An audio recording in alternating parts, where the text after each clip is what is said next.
कई जीव ऐसे हैं कि जो आलसी हैं, प्रमादी हैं, ठीक है, ना तो स्वाध्याय करना चाहते हैं ना पढ़ना लिखना चाहते हैं, बस मुमुक्षु बन गए नामधारी। वे क्या कहते हैं कि क्या करना ज़्यादा पढ़ के, क्या करना, पर आत्मा को जान लो बहुत है, क्योंकि जीव जुदा पुद्गल जुदा यही धर्म को साथ, वहाँ की जो कुछ और है वो यही को विस्तार। तो ऐसा कर कर के वो क्या करते हैं, वो बस जीव जुदा पुद्गल जुदा मानते रहते हैं और राग आदि के पोषण में लगे रहते हैं। ये राग आदि का पोषण मतलब समझते हो क्या? राग आदि का पोषण माने रात और दिन अपने सारे योग उपयोग को पर द्रव्य में लगाए रखना, ये राग आदि का पोषण करना है। क्या बोला?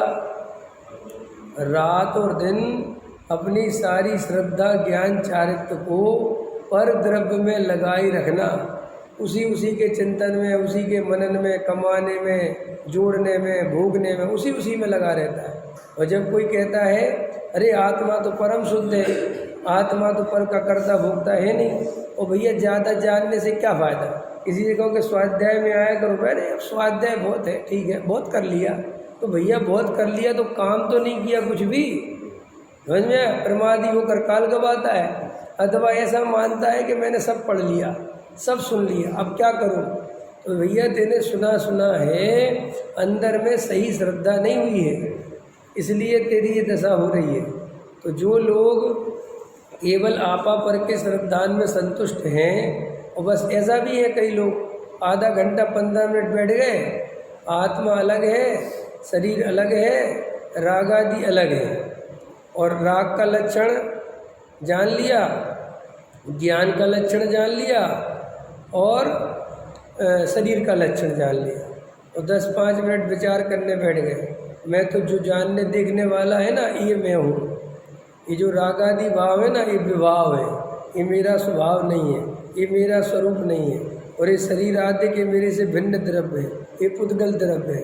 और ऐसा थोड़ा लीन होने की कोशिश करते हैं, ऐसे 10-5 मिनट लीन होंगे, उसमें थोड़ी शांति का वेदन होता है, तो उसे मानते हैं कि हमने आत्मानुभव का पुरुषार्थ कर लिया। समझ में आएगी ना? और ऐसा रोज कर लेते हैं, रूटीन वर्क बना लेते हैं, और फिर जो पूजा पाठ भक्ति स्वाध्याय करने वालों को मूर्ख समझते हैं।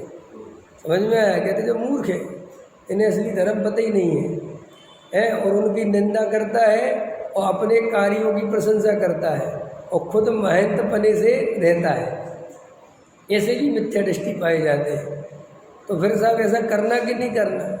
करना तो, लेकिन राग आदि दुख रूप लगने चाहिए, 24 घंटे राग का दुख लगना चाहिए। किराए के मकान में रहते हैं तो किराए के मकान का दुख आधा घंटा लगता है कि 24 घंटे श्रद्धा में लगता है? और ऐसा लगता है ना कब छूट जाए, कब अपने घर में चले जाए। तो ऐसे ही राग आदि का दुख नहीं लगता, बोलता है धन आदि में कहता है कोई सुख नहीं है, लेकिन अंदर में धन में ही सुख मानता है। तो ये सारा श्रद्धा झूठा है, इसलिए सम्यक दर्शन की प्राप्ति नहीं होती है। समझ में? मैंने ये टोडामल जी साहब कह रहे हैं कि बहुत से जीव आपको ऐसे, कई लोग ऊपर वाला भी मैंने कल तो खुलासा किया है, और देव शास्त्र गुरु, रात दिन देव शास्त्र गुरु, जब देखो देव शास्त्र गुरु, कुछ और कुछ करना ही नहीं, बस भगवान की सेवा, भगवान की भैया वृत्ति उठाना, प्रतिमा साफ, ये साफ, मंदिर साफ, बढ़िया साफ। वे आएंगे तो पूजा भी नहीं करते, बस वे पूजा के नाम पर भी थाली वाली बढ़िया करेंगे, सामग्री करेंगे, इधर से उधर करेंगे, लौंग व्यवस्थित नहीं लगेगी, लौंग करेंगे, फिर ये करेंगे, फिर वो करेंगे, बादाम बराबर करेंगे, उनका इसी में मन लगता है। भगवान को देखते रहेंगे, भगवान की प्रतिमा टेढ़ी तो नहीं है। समझ में आया? मतलब वे आएंगे प्रक्षाल में, और प्रक्षाल हो चुका होगा तो वे अपने बाबूजी बन के धोती पहन के देखेंगे सब सारी प्रतिमाएं बराबर रखी कि नहीं रखी। समझ में आया? और बराबर रखी मिल जाए तो उनको मज़ा नहीं आता। थोड़ी टेढ़ी बेढ़ी सी होए, कुछ होए तो अरे तुम लोगों को आता ही नहीं है कुछ करना, सही नहीं कर सकते। हाँ सीधी हो तो पहले टेढ़ी करके फिर सीधी करे। समझ में आया? ऐसे मन नहीं लगता ना, ऐसे तो देव शास्त्र गुरुदेव शास्त्रों को जमाते फिरेंगे। माने वो स्वाध्याय चल रहा होगा उनका, उसमें मन नहीं लगेगा, और कोई पुस्तक जरा सी ऐसी रखी होगी, बस सांप लौटते रहेंगे छाती पे, जब कि कोई आफत आ गई हो। समझ में आया? और 20 सभा में उठ के एकदम शास्त्र को सीधा करने चले जाएंगे। और वो ये अपने आप को इतना सूरवीर समझते हैं, इतना 30 मार का समझते हैं कि पता नहीं इनने कितना बड़ा धर्म कर लिया और इनको शास्त्र की कितनी महिमा है। जबकि तुम्हारे चक्कर में 100 लोगों को अंतराय कर्म हो गया। क्योंकि तुम उठे एकदम बीच में से, सबका उपयोग तुम्हारी तरफ चला गया कि भैया क्या हो गया। और पता चला बाबूजी जो एक शास्त्र टेढ़ा ऐसा रखा था उसको सीधा करने गए, माने उनको आधा घंटा भी वो बर्दाश्त नहीं है। देखते हो ऐसे उपयोग बर्बाद करने वाले। देव शास्त्र गुरु, बस रथ यात्रा निकल रही है तो चाहे कुछ हो जाए एकदम समर्पण भाव से लगेंगे। समझ में आए? रथ को ढोने के लिए धक्का मुक्की चल रही है। भगवान का रथ है। तो ये सब कैसे क्रियावादी लोग हैं, ये सब अत्यंत क्रियावादी, जिन्हें वो क्रिया में इतनी पकड़ है, इतना धर्म बुद्धि है कि वे लड़ाई झगड़ा करके भी उस क्रिया कांड को करना चाहते हैं। वे नंबर 1 के मिथ्यादृष्टि, वे जड़ क्रिया वाले मिथ्यादृष्टि।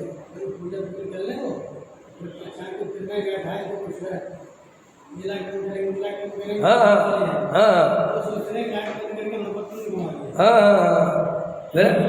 करते ना मतलब अभी ऐसा कई लोग सोचते, अब अपन ने पंखा चलाया था, अब दूसरा आगे बैठ गया तो बंद कर दो। समझ में आए? क्यों कि हम जा रहे, हमने चलाया था, बोझ उसकी जाने। अरे इतने विकल्प क्या करना, क्या रखना। लेकिन चलते हैं बाहर में चलते हैं। क्यों कि अंदर में धर्म की खबर नहीं, बस ये घुस गया कि देव शास्त्र गुरु, बस मर जाएंगे करेंगे।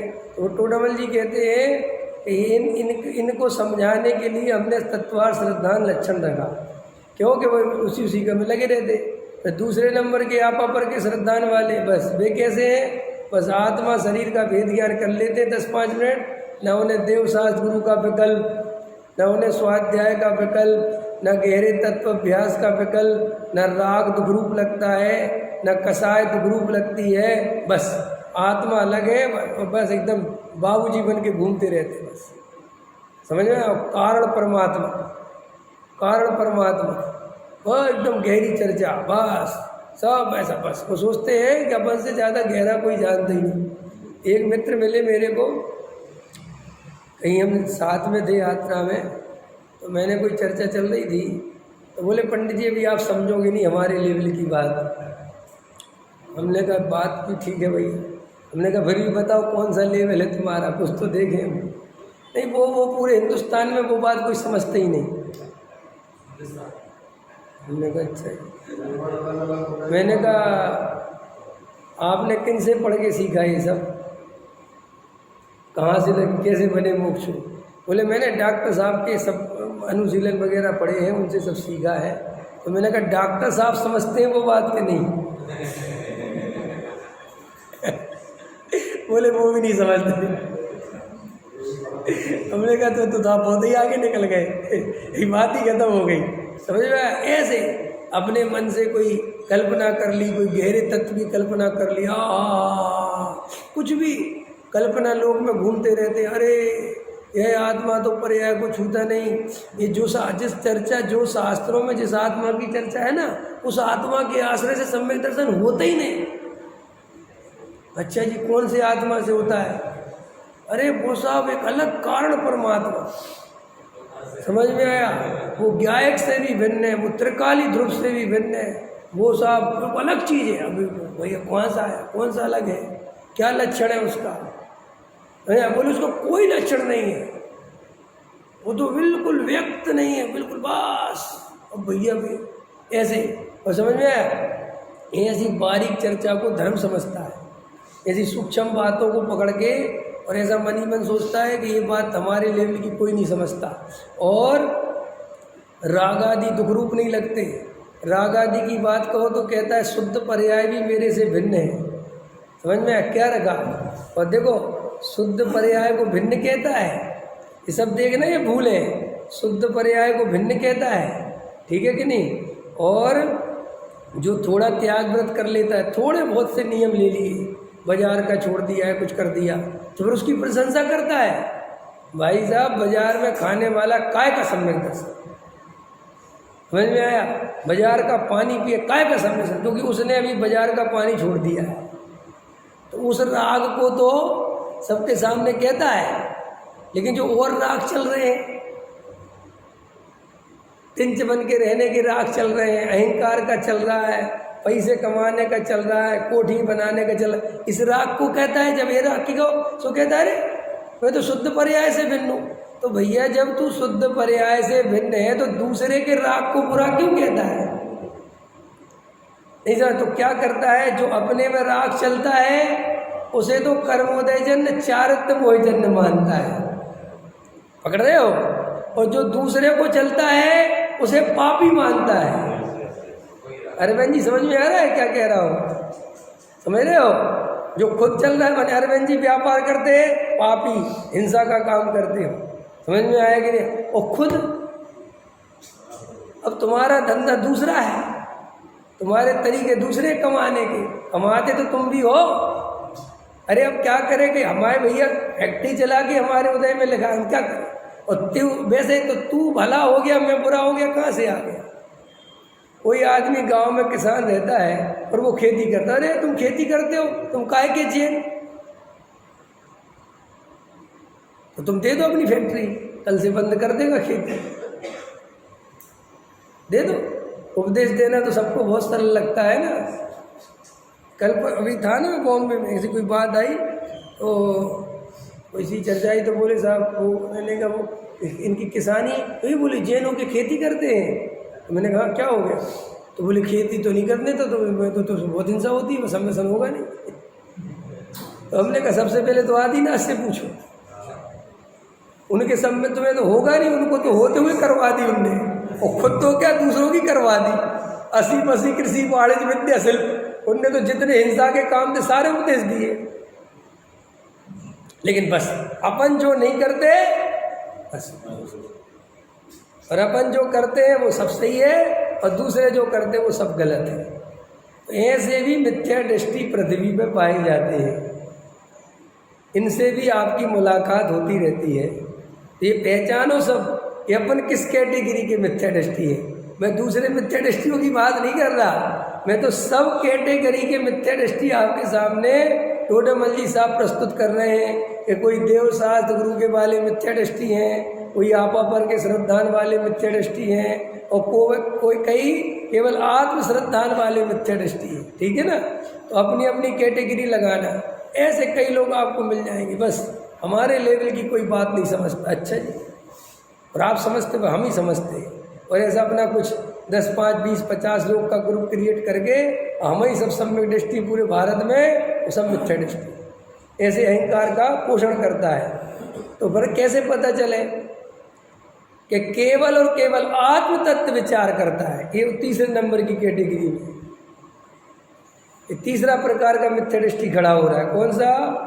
आत्म श्रद्धान में तुच्छ बुद्धियों को यह भाषित होता है कि आत्मा का ही विचार करो, पुद्गल का क्या विचार करना? ये पुद्गल का विचार करना तो मूर्खता है, ये तो स्थूल बुद्धि है। अरे भाई पुद्गल भिन्न है, उसका क्या विचार करना? शरीर आदि का क्या विचार करना? राग आदि का क्या विचार करना? अरे भाई आत्म तत्व का विचार, और आत्म तत्व में भी किसका? ऐसा अपन कहो कि आत्मा में ज्ञान है, अरे ये तो विकल्प है, इन विकल्पों का क्या विचार करना? इन विकल्पों से आत्मा मिलता है क्या? बिल्कुल सही बात है, बात तो ठीक कहते हो, तो पढ़ा नहीं है आपने समय साथ, आत्मा निर्विकल्प स्वरूप है, बिल्कुल सही बात। तो आपको फिर विकल्प है कुछ के नहीं? कि नहीं मैं तो विकल्पों से भिन्न हूँ, और पूरे टाइम 24 घंटे विकल्पों में रहता है, और भ्रम से अपने को निर्विकल्प स्वरूप मान लेता है, और उन विकल्पों को दुख रूप नहीं जानता। जो विकल्प चल रहे ना सारे संसार के, वे सब विकल्प निर्विकल्प नहीं है, तभी तो चल रहे। भाई मुनिराज 7वें गुण स्थान में चले गए तो उन्हें फिर कोई विकल्प चलेंगे? तो वो निर्विकल्प स्वरूप निर्विकल्प दशा में गए। तू तो महाविकल्पों में उलझा, और कोई पूछता है तो कहता मैं तो निर्विकल्प स्वरूप हूँ, विकल्प मेरे में है ही नहीं। उसी से उसने कहो कि तत्व विचार करो। अरे विचार करना तो आश्रम है, विचारों में क्या रखा? विचार कोई आत्मा का स्वरूप है क्या? मैं तो निर्विकल्प स्वरूप हूँ। आहा, अरे प्रभु वाह, वह ऐसे करता है, महंत पने को रहता है। हाँ, तो जरा सा एसी बंद हो जाए, जरा सा कोई खाने पीने में अव्यवस्था हो जाए, 1 मिनट में आग बबूला हो। भैया क्या हो रहा है तेरा? कौन सा तत्व समझा तूने? हाँ देखो, अगर हमारे अंदर स्वाध्याय करके आत्म तत्व विचार करके समता भाव नहीं आता तो हमारा सब बेकार है। वो भाई साहब, जिन कुंद कुंद देव की हम दुहाई देते ना, उन्हीं कुंद कुंद देव ने प्रवचन सार में समता भाव धर्म का फल है ये लिखा है। अगर तुम्हारे समता नहीं आती है तो तुम्हारा धर्म सही नहीं है। हमें कसाय में दुख नहीं लगता, राग आदि दुख रूप नहीं लगते, तो हमारा श्रद्धांत सही नहीं है।